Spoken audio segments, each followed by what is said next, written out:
Hey guys, this is Abe and Roger here from DisKingdom.com with a new segment we like to call Movie Corner. And we're going to be talking about movies. We'll review them, giving you guys obviously a spoiler-free version and a spoiler version. But for this episode specifically, we're going to be talking about Ant-Man.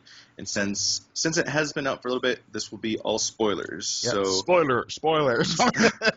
So Roger just gave you the spoiler alert. So if you have not seen Ant-Man, please go ahead and still give us a like, but we'll see you in another video. Anyways, so we're going to be talking about Ant-Man. Ant-Man has been out for a couple of weeks. It's been doing okay in the box office, and let's get right into it. I really love the movie. I mean, what's your impression, Roger? Go ahead and start us off. Yeah, big fan of the movie. I think going into it, my expectations were pretty kind of sort of sent. They weren't really. I wasn't really massively looking forward to it in terms of because Ant-Man to me is a sort of superhero that I'm not really as familiar with. I've known about him for years, and I know he's existed, but he's not been sort of one of the major superheroes I've known too much about. So going into it was cool to have a new origin and kind of have something new. That was what I liked, was having, we've seen so many origin stories of Spider-Man and Batman, etc. over the years. So it's nice having somebody new. So yeah, it was full of comedy. It was a lot more fun. It was a really enjoyable movie. I think that was the one thing I kind of was like, oh, that was a nice just movie, just really good to watch, really fun. You? Yeah, I agree. And piggyback off of the origin too. I like the fact that it was like almost like a mid origin story, because it's the end story of the original Ant-Man and the beginning of the new Ant-Man. You have Hank Pym handing down his suit to Scott Lang, which is I just love the way they did the story.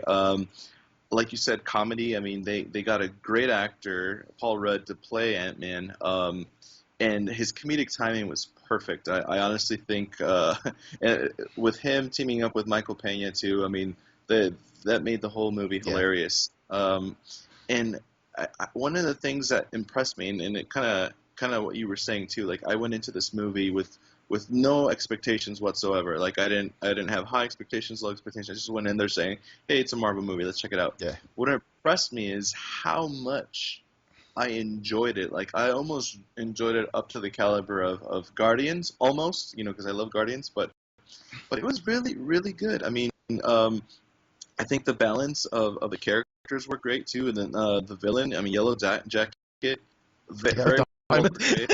Yellow Jacket. It was definitely great.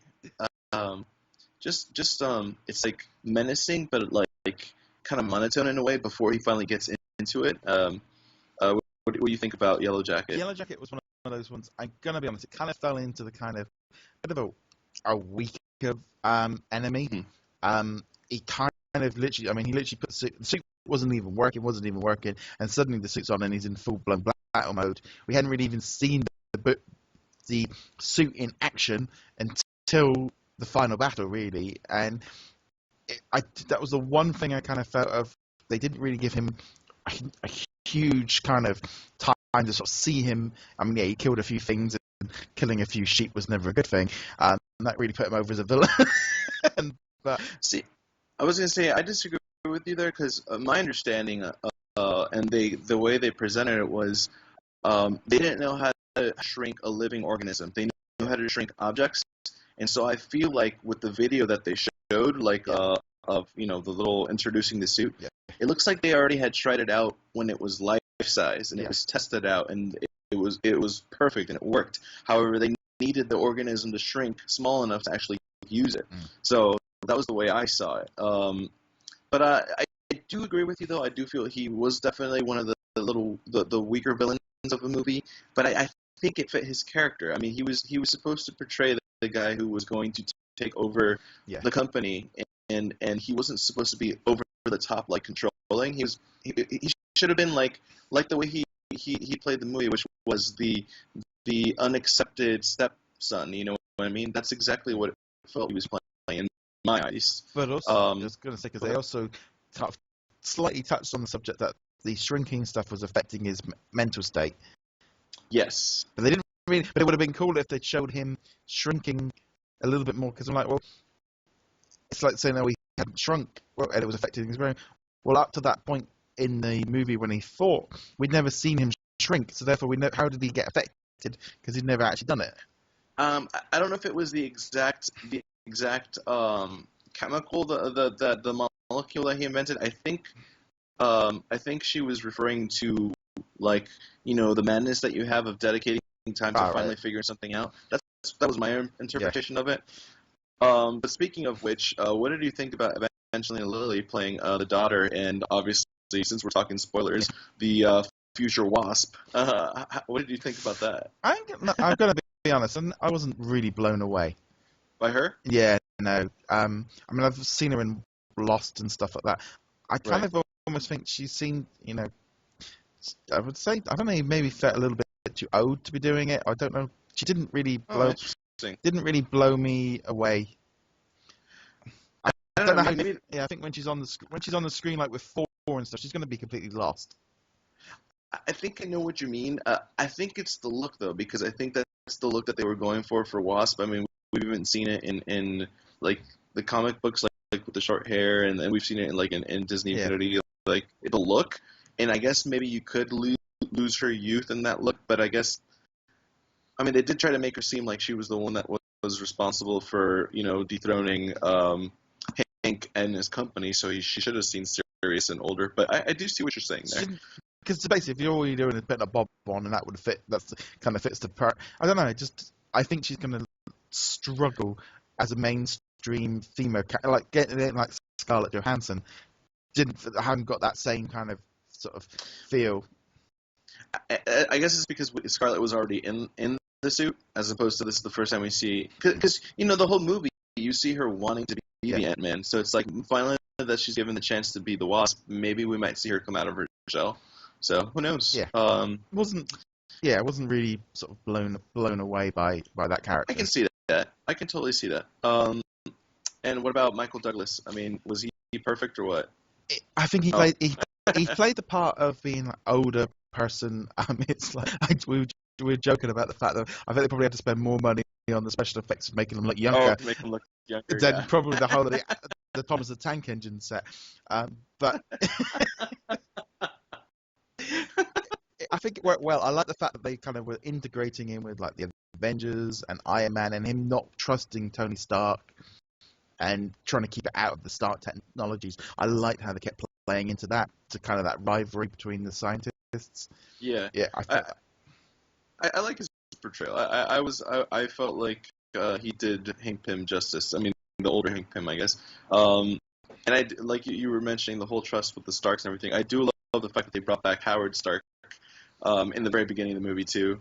It just gave the whole movie continuity. But yeah, I got you. Now, one of the coolest scenes, in my opinion, in this whole movie, and I wanted to get your opinion on it, was fighting the Avenger. I mean, he Ant-Man goes at it with Falcon, and I love Anthony Mackie. I honestly, a lot of things that he's done, I've enjoyed. I've enjoyed him since he was in the bad rapper guy from 8 Mile versus Eminem. I mean, I've enjoyed him a lot of his stuff, but I just think he was perfect, and his comedic timing with Paul Rudd was perfect. I mean, what do you think? Yeah, because it was one of those things because I'd seen in the trailer that he was going to be in it, but didn't really know too much about it. Of course, when they get it, because it was almost like Scott didn't really want to fight him. He was like, "No, I'm an Avenger. I'm a good guy. Can I just walk in and take it, please?"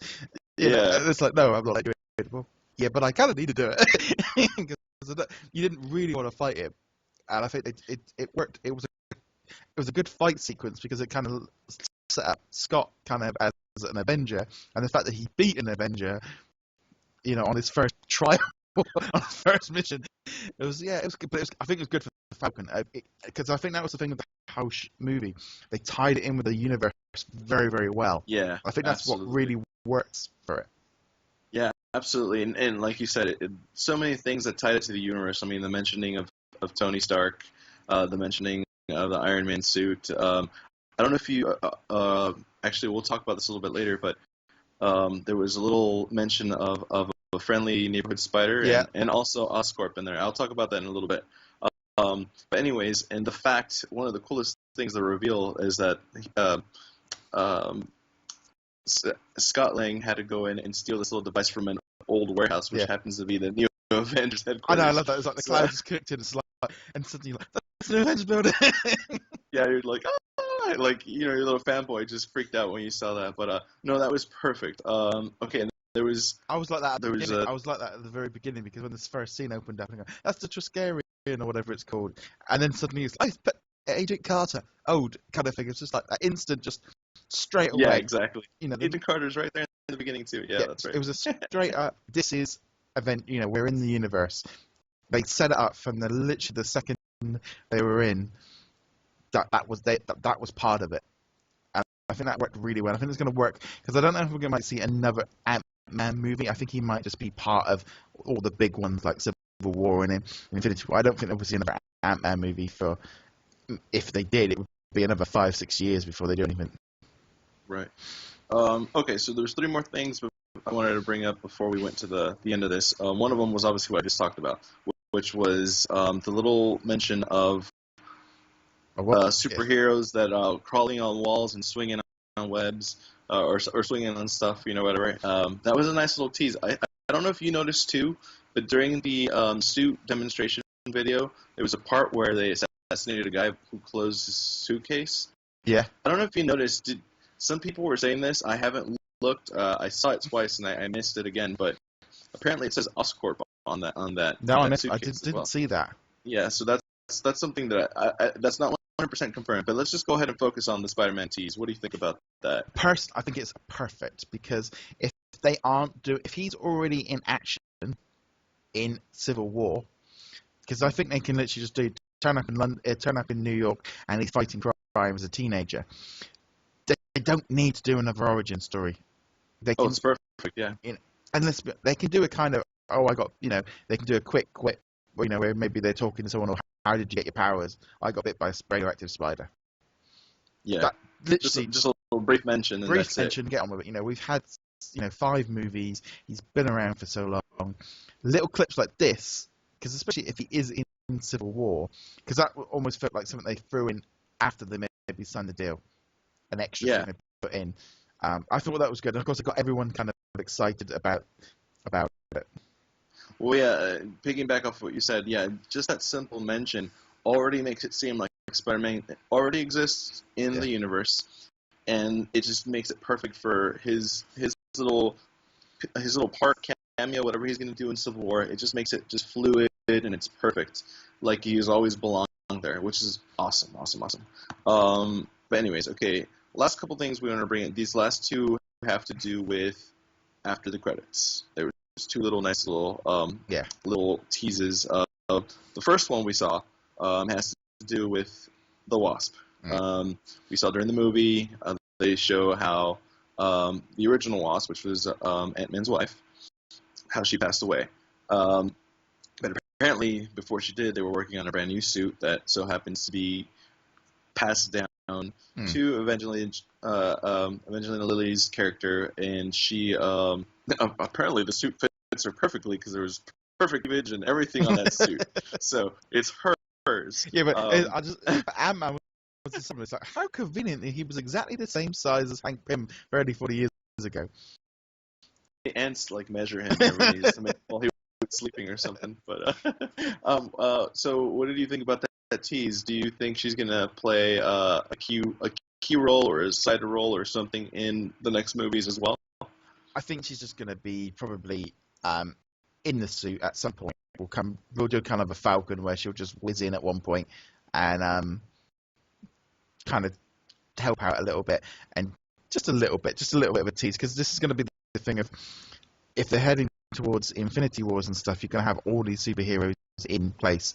So Civil War is where they're going to have to do all this stuff. Because of course she could turn up in other ones before that, but I'm wondering with Civil War how much they to be introducing new characters and stuff. They literally just have to have her turn up in a suit, and she's already set up, so they don't need to do too much more with her. Yeah, I agree. I think she's going to make a nice little appearance, probably in Civil War, help out a little bit. Nothing crucial, nothing big. Probably Infinity Wars as well, and like you said, maybe something in the future movies will show, I don't know, make a little cameo or something. But I agree. And then finally, the creme of the creme of teases was the very, very end of the whole credit scene. Now, if you didn't stay for it, I'm going to try to give it to you piece by piece. But basically, it cuts to Falcon in this room, and you see Bucky, the Winter Soldier, struggling. His arm is pinned down in this thing. I don't know if it's a machine or something, but he's caught. He ain't moving anywhere. He's hurt. And Falcon is having a conversation with Captain America, and all of a sudden Cap walks by, and they're talking about what they should do. And they're saying they can't tell Stark, and clearly they're referring to this. This has to be a clip from Civil War, because they can't tell Stark. Stark can't help them. They're not on the same side on this movie. So who can they go to help with what's going wrong with Bucky and his arm? And so Falcon turns to him and says, I know a guy. Yeah. And it so happens that guy, it says right after that, it turns to black and it says Ant-Man will return. So, hey, I keep changing him. Scott Lang was an engineer. Yeah. And he worked for a company, and he got sort of screwed over, so then he did something to the company, and then he goes thrown in jail. So he's an engineer. It works. Yeah. Anyways, what's your impression of this awesome tease? Well, I thought that was a cool way, because it's instantly going to be now like that thing of, you've got a sort of, because they did a kind of job of setting up Scott. He's not just a burglar. He's an expert in his field. So yeah, it makes sense. It really makes sense that they're going to do that to kind of get him in there, and also that thing of who's he going to align with? Is it going to be But then it's going to be that very thing. He's going to protect his identity because of his child. So that because of what happened with Yellow Jacket finding out who he was and going after him, that's going to be the thing of going, I want to keep my identity free. It's perfect kind of. He isn't going to want to give up his name because of what happened in the movie. Yeah. So I haven't read Civil War yet, but it would that's how it looks for me from off the bat of it. Iron Man's already out there and been very kind of I'm Tony Stark and I'm a superhero kind of thing, whereas everybody else is on the other side. Kind of nicely leads into, because I think of what's going to happen with Agents of S.H.I.E.L.D. in season 3. I think the whole thing of that is building up for Civil War. They're going to do a lot better job of kind of setting that up in motion from S.H.I.E.L.D.'s point of view. Yeah, absolutely. No, like you said, I think you said it perfectly. Just to add to that, I would probably say, yeah, this totally gives you an idea where Ant-Man will fit into this whole thing. And it clearly gives you also an idea that Ant-Man will be on Cap's and Falcon's side, even though we don't know. During the movie they could be flip-flopping different sides. You never know. But at least at this point, this gives us the impression that this is the guy to go to for the tech stuff that they need help with. So no, looks good. It was an awesome tease, right? Yeah, and I think that's the great thing with sort of Ant-Man. It's part of the universe. They set him up. They set up about 3 or 4 new characters, Wasp and but also it was that kind of thing of it worked, and I think that was the cool thing with it. It worked. It set up Ant-Man. It's like they talk about it being like the second worst outing since the Incredible Hulk, which was still one of my favorite Marvel movies. It's like it was set up that it never was going to be Avengers. Right. It set it up for the future. It's making a huge profit. It's selling Ant-Man merchandising. They're getting a whole new generation of kids into Ant-Man, into a new character that's not to do with other companies and stuff. It's theirs. I think everyone was waiting for Ant-Man to be a bomb. They were waiting, absolutely. And they wanted that first bomb to be Ant-Man. And I thought, and it's like, it didn't do well. Yeah, it didn't do as well as other ones. It still did better than nearly all the other movies that have been out at the same time. So it's still the number 1 movie. It ain't no Jurassic World or Age of Ultron. It never was gonna be. Yeah, it's kind of like a Pixar movie. It may have been the lowest making of Pixar, but Pixar movies are always successful. So it's kind of like that. But just to cut the video and to end this one here, the final thing that I'd like to introduce to these videos that we do on the Movie Corner is our rating from 1 to 10. What are our rating on this movie and our last impression? I'm going to start it off because I know Roger he's probably a better critic than I am. I usually like things a lot easier, so um, just because I don't think the movie was 100% perfect, even though I really liked it, I'm gonna give it a 9 out of 10. I really enjoyed it. I honestly think there was anything that left me upset. I just really enjoyed it, but it wasn't perfect in my opinion. I know there's a little few things that could have been better, but yeah, my final rating on this movie would be a 9 out of 10. What about you? Yeah, see, I'm looking maybe 7.58 There you go. because You got to give us solid numbers here. yeah, No no, points here. okay, 7. So, okay. Because it was good. I really enjoyed it.